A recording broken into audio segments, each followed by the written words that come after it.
Hi, this video we're going to look at another example of solving shear stress due to bending.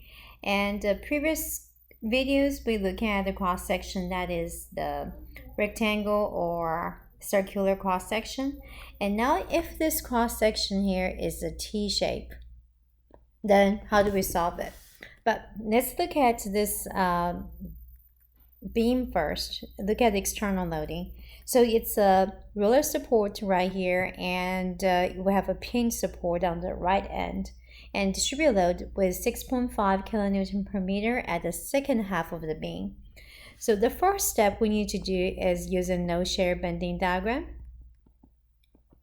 and here we want to find our maximum shear because we are trying to find the shear flow. So in the formula calls out for V, right? That's our first step. So first one, we need to find a reaction support. And so reaction support here and here.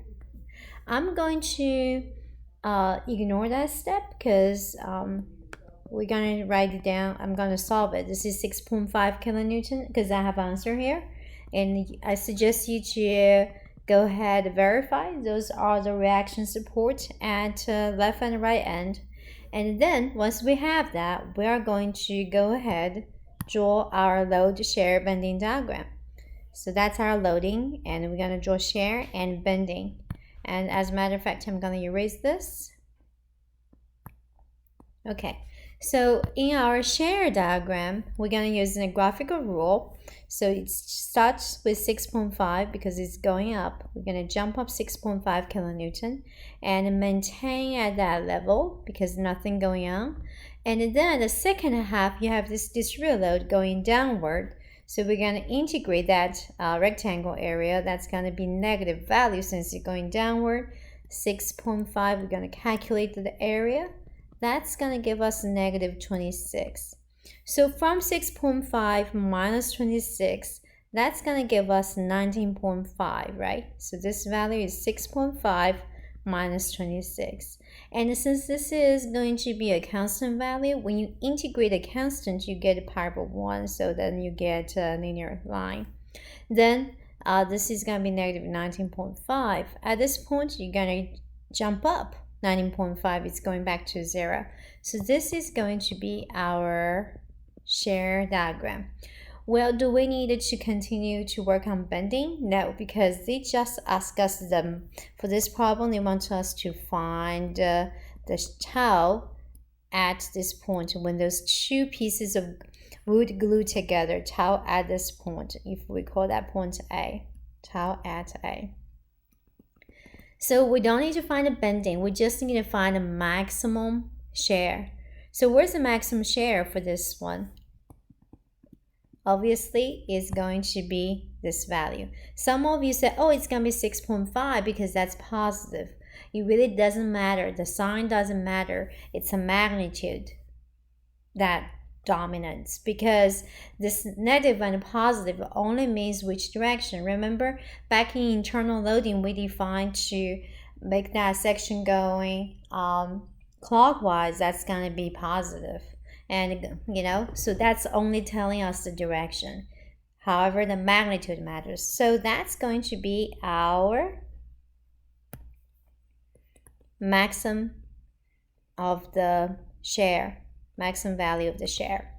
Okay, so knowing that, that's our first step. We figure out maximum of the shear is 19.5 Newton. And that happens where? At this last point, right? Okay, now we are going to figure out the tau.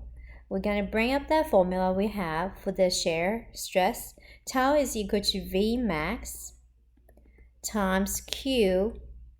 We're going to find a maximum, so Q max. Then, but here, do they actually asking the maximum value? They didn't. They're asking at this particular point A. So this is actually not the maximum value. I'm going to erase that.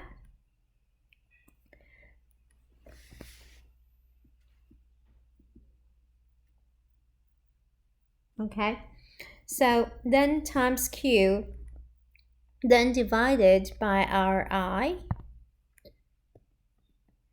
at this neutral axis, then times the beam width at that point of interest, at this point A. All right, so how do we solve that? We know the Vmax already, and we need to figure out our Q and I and B, all right? So we're gonna figure them out. Do we know this cross section? Do we know its neutral axis is at? We do not know. We know it's probably approximately here, right? But we needed to know where it is exactly at. So knowing that, that's going to be our first step. We're going to figure out neutral axis. So then neutral axis, if you assume this is going to be our x, this is going to be, this is going to be our y. So the neutral axis, what you care is how high is that, right? So we're going to review our centroid formula. So for this y bar is going to be summation of this y tilde times delta A divided by summation of all the area together. So knowing that, we can maybe quickly solve this, right? And here I have to give you some dimensions. So here the base is 30. All those is in millimeter. So this is 30 and this is 150 from here to here.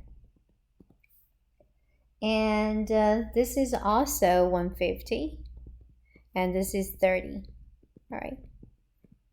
Okay, so knowing that, we can go ahead and try to solve this. We add those two area. So it's 150 times 30 and there are two of them. We're going to times 2. Then for y tilde, for the top one, the y tilde will be right here, right? That the centroid will be right here. And how tall regarding this Cartesian coordinate, it's going to be the distance from here to here. And that will be how much? Will be 150 plus half of the 30, 15. That's going to be y tilde. Then we are going to times the area. The area for this top triangle is 150 times 30. All right, then we're going to continue to look at this bottom triangle. This bottom triangle where the centroid is located, it's going to be located right here, right? And therefore, you are going to look at that y tilde based on this coordinate. That's going to be 150 divided by 2. That's the height here. Then times the area, 150 times 30. Right? So when we calculate all of this, I suggest you to pause for a second and see what you have here. And what I got is 120 millimeter. So which means this distance right here, we calculated, is 120 millimeter. That's where the centroid of this T cross section located. All right. Why do we need to find the centroid? Because we need to figure out the neutral axis moment of inertia. So that's going to be our next step, trying to figure out this I regarding this neutral axis you just calculated. So for the neutral axis, we're going to use this parallel axis theorem, right?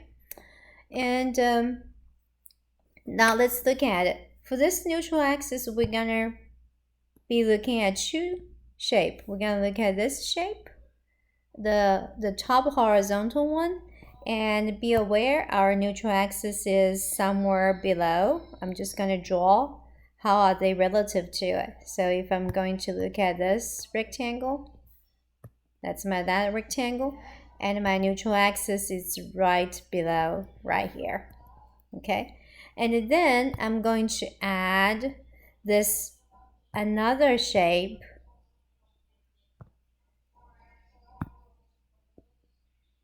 we're going to look at this shape.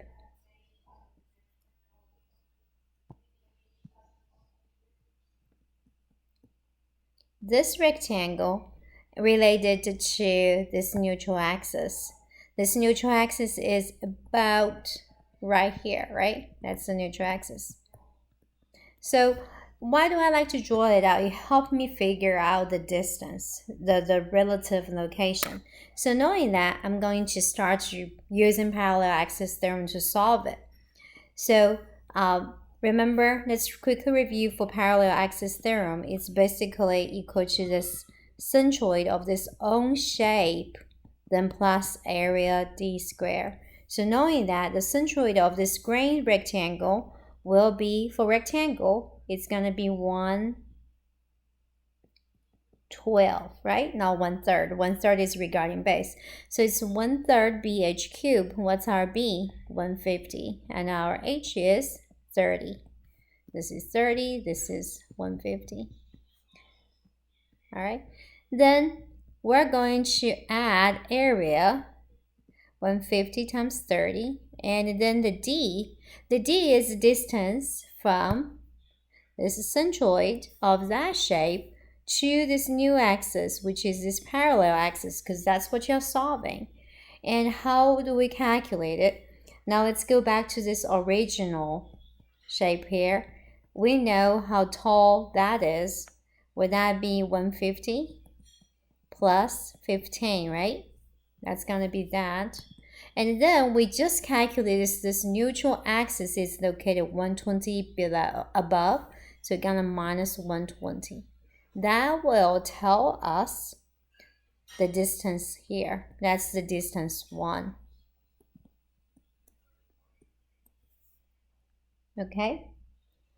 Then we're going to continue to look at our next one, this purple shape. So this purple shape is going to be using parallel axis theorem again. So it's 1/12.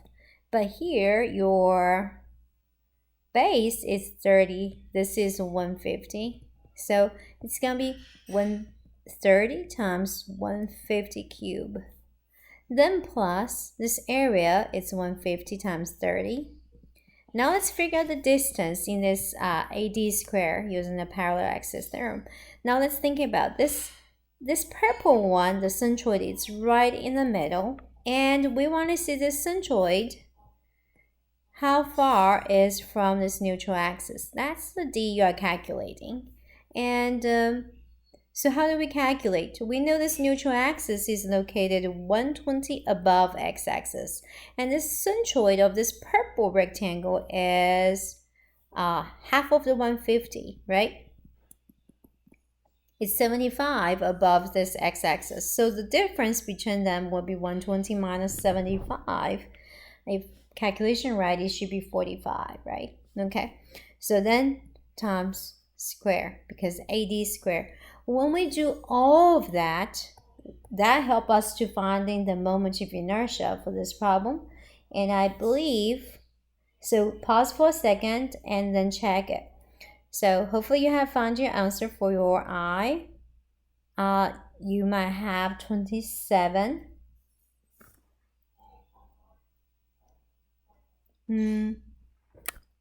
Times, let me think. If it's in millimeter, we've been using millimeter, right? So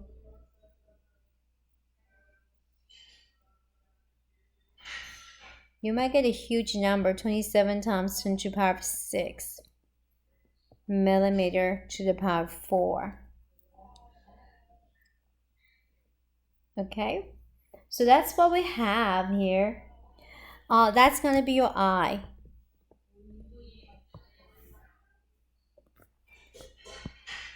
Now let's go back. So what's left for us? We figure out the maximum share. That's checked out. And we also just figure out the moment of inertia, which takes us some time to do it. I mean, no doubt about it. And then we wanted to find the B, which is the width at the point of interest. Point of interest is when those two pieces of glue, the board glued together. So that's going to be our point of interest, the width. So what do you think the width should be? Right? The width is gonna be this thickness. So our B here, we need to figure it out. It's going to be that interface. That's gonna be our 30. It's gonna be this length right here, which is same as here. So it would be 30 millimeter.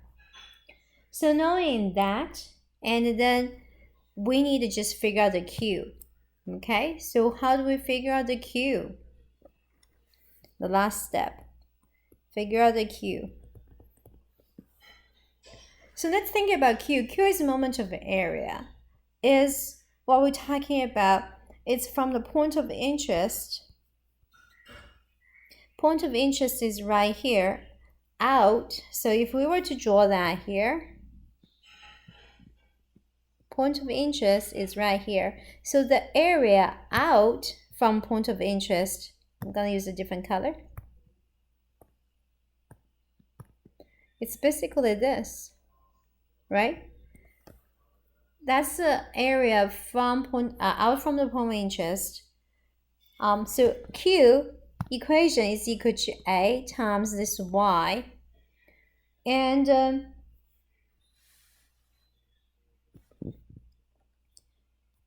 our Y is going to be the centroid of that blue shape to this neutral axis.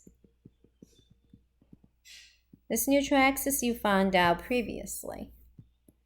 And if we go back to look at this neutral axis, is located 120 meters above from base.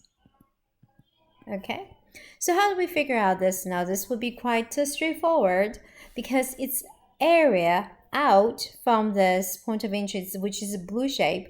So that's 150 times 30, because here, let's label it up here. Then times this Y. Y again is from this blue shape centroid to this neutral axis, right? Okay, that will give us this value right here. That's going to be our Y. Then how do we figure out this Y? Y is going to be equals, at this point, how far above? That's going to be 150. So it's 150 plus 15, half of the 30. Then minus this neutral axis, which is 120.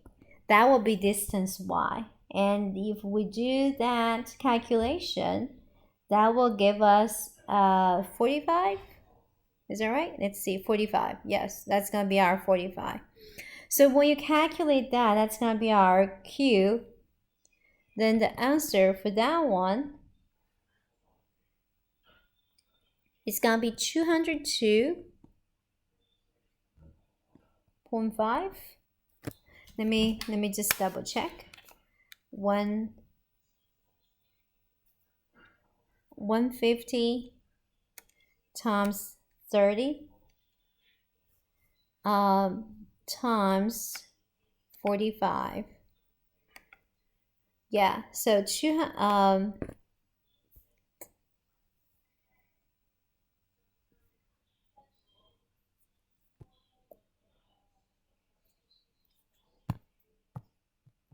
that's going to give us 2.025 times 10 to the power of 5. And that's in a unit of meter cube. That's moment of area unit, meter to the power of 3. So knowing all of that, we are ready to solve it.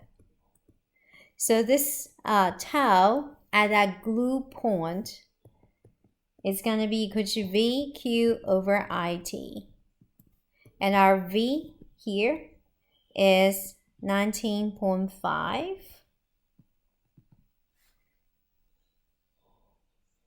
Is 19.5 Newton. Oh, actually it's not Newton, right? Because this is in kilonewton. So sorry, that's going to be kilonewton. So it's 19.5 kilonewton times star Q, which is 2.025 times 10 to the power of 6.5 meter cube. And our I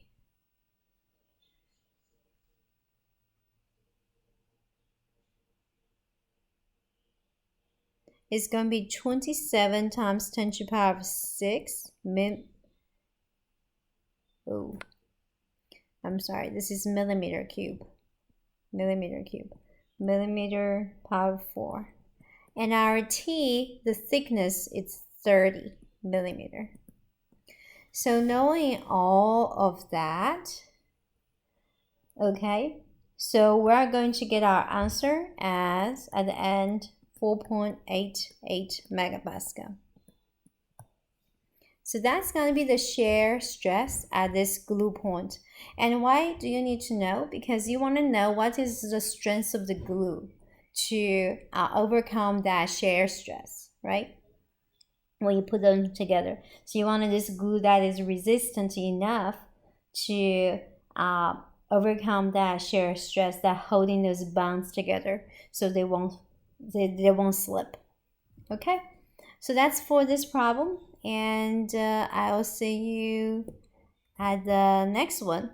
I guess the quick recap for this one is we need to make sure for some problems, this composite area, we need to figure out the centroid first, and also sometimes where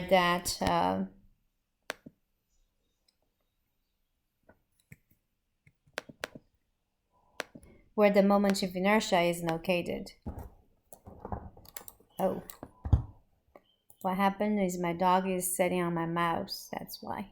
Okay, all right, I'll see you next time. Bye.